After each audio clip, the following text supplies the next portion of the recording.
Retour dans ce programme, je suis Ignatius Anor. C'est un bouleversement dans le domaine de l'exportation du bois au Gabon. Le gouvernement gabonais a imposé une interdiction définitive concernant 3 espèces de bois très prisées. Cette annonce intervient 10 ans après l'interdiction concernant les grumes dans ce pays d'Afrique centrale. La nouvelle a été bien accueillie par les petits opérateurs. Ils voient dans ce plan une occasion de protéger des segments du secteur de la transformation et de faire baisser les prix des matières premières. Mais les acteurs de l'industrie affirment que cette décision pourrait coûter de l'argent aux investisseurs. Le gouvernement gabonais veut couper court à l'exportation illégale de certaines espèces de bois. Après l'interdiction de la vente des grumes en l'état il y a 10 ans, le ministre des Eaux et Forêts entend à présent mettre un terme à l'exploitation de 3 essences massivement exportées vers la Chine. Maintenant, aujourd'hui, nous avons 3 essences qui font débat. C'est le Moabi, c'est l'Ozigo et le Kevazingo. Il faut que nous déclarions maintenant ces essences patrimoine du peuple gabonais, donc inaliénable et ne peut être vendu. Une déclaration de bonnes intentions du gouvernement qui ne satisfait pas tout le monde, en commençant par le président de la Confédération générale des petites et moyennes entreprises et industries. Dès que le Kevazingo connaît une situation d'exploitation difficile, automatiquement ça se répercute sur toute la filière forêt-bois. Et par conséquent, il est difficile pour ceux-là qui ont investi beaucoup d'argent.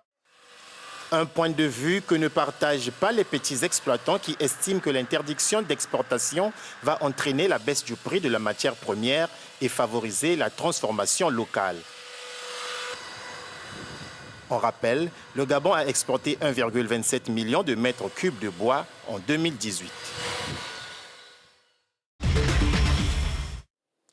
Rendons-nous en Afrique du Nord. Les besoins en matière d'emprunt de l'Égypte atteindraient probablement 820,7 milliards de livres égyptiennes. Cela représente 48 milliards de dollars pour l'exercice 2019-2020. Il s'agit d'une augmentation de 26% par rapport à 2018. Un projet de budget cité par Reuters montre cela. La nation nord-africaine prévoit également d'émettre ses premières obligations vertes pour financer des projets respectueux de l'environnement. Mais ce n'est pas tout. La révision de la taxe sur la valeur ajoutée est également imminente. L'Égypte prévoit d'emprunter plus de 820 milliards de livres, soit 48 milliards de dollars, au cours de l'exercice 2019-2020, selon le projet du budget de l'État dévoilé le 22 avril, ce qui représente une hausse de 26% par rapport aux années précédentes. L'emprunt intérieur devrait également connaître une hausse probable de 45% pour s'établir à 725,2 milliards de livres égyptiennes selon le projet, tandis que les emprunts extérieurs pourraient diminuer de 36% à 95,6 milliards de livres. Quant aux émissions d'obligations domestiques, elles devraient connaître également une augmentation de 93% au cours du prochain exercice à 290,1 milliards de livres. Toutefois, le pays s'attend à ce que les intérêts sur la dette augmentent de 23,8% à 541,7 milliards de livres contre 437,4 milliards de livres un an plus tôt. En 2016, l'Égypte a lancé plusieurs réformes, notamment la dévaluation sévère de la monnaie nationale et l'instauration de la taxe sur la valeur ajoutée.